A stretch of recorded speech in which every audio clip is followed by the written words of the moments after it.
Chorar por alguém, lamentar por uma pessoa nunca vista antes ou sequer conhecida. Um pouco estranho, não? E uma viagem, por mais surreal que pareça, surge para te colocar em um caminho que você nunca imaginou. Antes ela parecia boba e sem sentido, mas aos poucos ela se revela tão importante quanto as suas próprias ações. Tudo começa em um velório de alguém aleatório, já que esse era o trabalho de Candelária. Chorar, mesmo que por um breve momento, por uma pessoa que ela nunca havia visto na vida.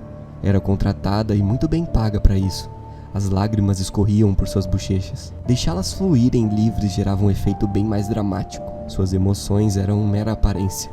Essa, claro, não era a melhor opção, mas era a única. Sempre tinha sido a única. A interrupção causada pelo incessante barulho do celular tocando sempre atrapalhava. Ela quase conseguiu ignorar dessa vez. Não precisava nem olhar para saber de quem era a chamada. Não, ela não atenderia. Pronto, o serviço estava feito. Mais uma vez. Em seguida, silêncio. O compromisso chamava, batia na sua porta. Pouco tempo foi preciso para comprar um bilhete de viagem. A noite era fria, vazia e ao mesmo tempo até que assustadora. Mas isso era bom. O conforto do ônibus que ela esperava pacientemente seria o suficiente para colocar o sono em dia, já que a viagem seria longa. Mas algo estava errado. Não, realmente havia algo errado.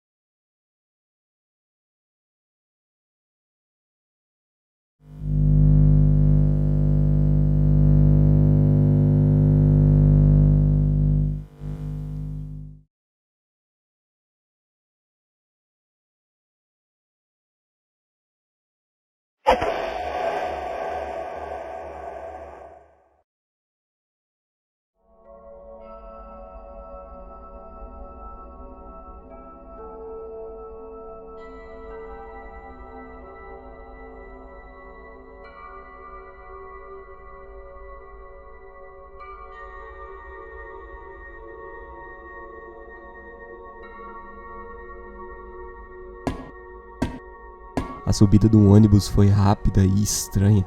Um homem, como de esperado, estava sentado ao volante. Um senhor com roupas vermelhas que dizia que eles partiriam em breve. Na parte de trás o clima era mais estranho ainda, já que todos os assentos eram enumerados de 000. Apesar daquela estranheza, todos precisavam seguir, não é? Afinal, o trabalho sempre esperava no dia seguinte. Mas dessa vez ela sentia que a noite seria mais longa. E realmente foi. Alguém subitamente se senta ao lado de Candelária. Um homem estranho. Esse mesmo sujeito insiste para que ela olhe para o seu rosto. De novo, mais uma vez. E num estalo de nervos e num piscar de olhos ela se vê trancada no banheiro depois de confrontar esse homem. E o pequeno espelho revelava algo que ela nunca queria ter visto. Não era para ela estar tendo contato com aquilo. Ela só queria chegar no próximo trabalho e não pensar mais em nada disso. Esse se tornou seu objetivo. Bom, apesar de tudo o que aconteceu, o dia se repetiu, assim como o seu trabalho. Tudo aconteceu bem, apesar de aquela noite ter permanecido na cabeça dela. As viagens voltaram a ser comuns em ônibus comuns, graças a Deus. Mas a linha Engengrau, mesmo não passando de um distante pesadelo, nunca saiu da sua memória. Uma semana se passa, 2 semanas se passam. A vida parece normalizar. A insônia é o resultado de novos pensamentos gerados por uma rotina sem graça e ordinária. Na procura por novas propostas de trabalho, o filho de um homem chamado Ivanildo Alves apareceu. Disse ele que seu pai passava horas num pequeno barco a remo, numa represa da cidade. O senhor de 62 anos havia deixado 2 filhos, 2 filhas e alguns netos. E o mais estranho e interessante de tudo, ele havia se aposentado como motorista de ônibus. De qualquer forma, ela teria que fazer aquilo de novo. Ser falsa de novo, fazer aquela coisa que ela mesma achava ridícula, mas não conseguia colocar em palavras. Que seja, nada relacionado àquela estranha linha passava mais pela sua cabeça. Aquela viagem agora era um mero sonho ruim provocado por um assento ruim. Provavelmente foi o que aconteceu. O bilhete dessa vez era comum, assim como o ônibus. Pelo menos era o que ela acreditava. Se lembrar dos detalhes do falecido facilitavam o serviço, e foi o que ela fez. E foi o que a fez pegar o bilhete na mão e conferir. E lá estava ele. E de novo não havia escolha. Na segunda vez as coisas estariam bem piores. mas só na cabeça da pobre garota. Na verdade, ela estava se acostumando e se habituando na sua nova realidade. De certa forma, ela entendia o propósito daquilo. Eu me recuso a dizer que a partir daí as viagens foram tranquilas, mas com certeza foram ficando pelo menos mais claras. Tudo ia se revelando conforme acontecimentos marcantes se tornavam cada vez mais presentes. Nesse dia o veículo estava completamente vazio e um sussurro na sua orelha vindo do assento de trás a surpreendeu. Ele dizia ser a sua falecida mãe. Dizia que sua última conversa com Candelária não foi das melhores. De fato não tinha sido. Expulsar a filha aos berros de seu próprio leito de morte gerava na garota uma culpa avassaladora. A conversa foi terrível, mas necessária. A viagem se concluía, ela sempre chegava, o celular continuava tocando e ela nunca atendia. As coisas então começaram a fazer efeito sobre ela. Chorar por alguém desconhecido aos poucos ia ficando cada vez mais difícil, seu trabalho cada vez mais contestável.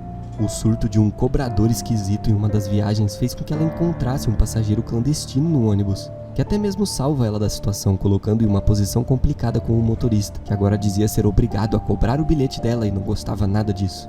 Mais um dia se passou, mais um trabalho executado. Esperar aquele ônibus agora já não era mais tão estranho quanto um dia foi.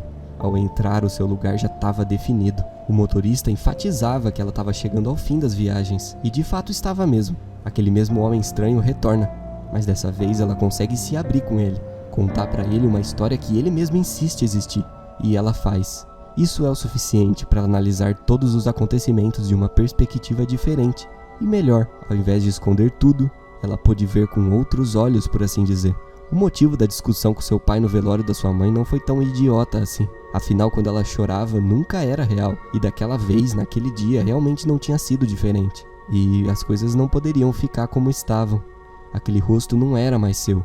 Ela precisava corrigir isso, com suas próprias mãos. Ela estava chegando no fim da linha.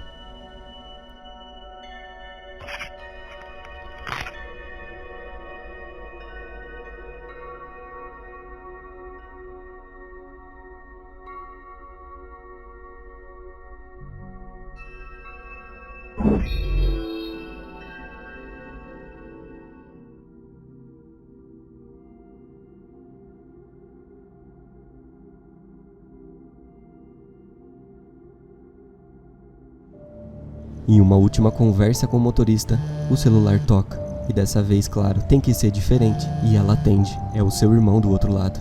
Ele diz que o seu pai está em coma no hospital. As opções são vastas. Nem existem, na verdade. Ele precisava dela lá. E ela precisava ir. Assim como ambos, minutos depois, precisaram desligar as máquinas, para que o pobre homem não sofresse mais. E dessa vez, dessa vez foi real. Ela verdadeiramente se permitiu chorar.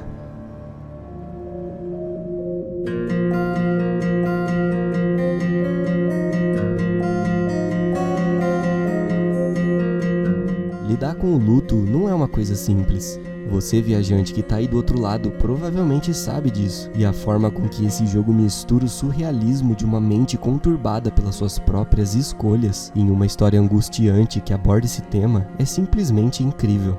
A maneira com que Candelária enxergava o seu rosto durante o passar da trama nos revelava uma sensibilidade muito grande, a falta de entender a si mesma, de não saber mais sentir, mas isso pesava mais na balança para ela, já que ela trabalhava como carpideira, uma das profissões mais antigas. Seu choro falso e forçado lhe causava uma repulsa ainda maior por si mesma e desencadeava muitas brigas com o pai. E ainda assim o maior peso que a sua pobre alma carregava era o de depositar todos esses sentimentos no trabalho, como se ele fosse um baú ou uma pequena caixa de madeira que ela colocasse numa prateleira distante na memória e deixasse lá empoeirando, escondendo tudo na automatização da sua vida cotidiana.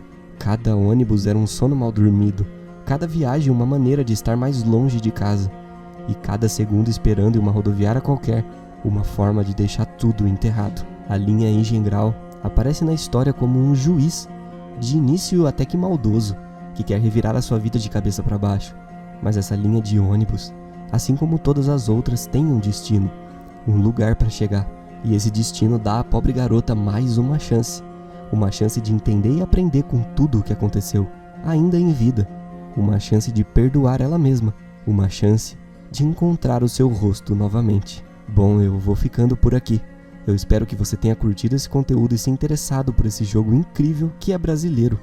Eu me senti na necessidade de fazer esse vídeo não só por ser uma história absurdamente boa, mas por encaixar muito bem nesse momento difícil que estamos passando. Eu sei, viajante, eu sempre digo, o caminho é sinuoso, desafiador e muitas vezes injusto, mas tente manter o seu baú ou sua caixinha de madeira empoeirada sempre à vista e aberta. As coisas se tornarão mais simples e fáceis desse jeito, eu garanto. Lembre-se que tudo tem um propósito, tudo tem um motivo, toda história tem um fim e toda linha tem uma chegada, e você ainda pode se reencontrar nela. Com isso, eu quero convidar você a vir fazer parte da Penumbra. Deixe um like nesse vídeo, se inscreva no canal e ative o sininho para não perder mais nenhum conteúdo como esse aqui. Sobre esses assuntos e mais, nos vemos em breve.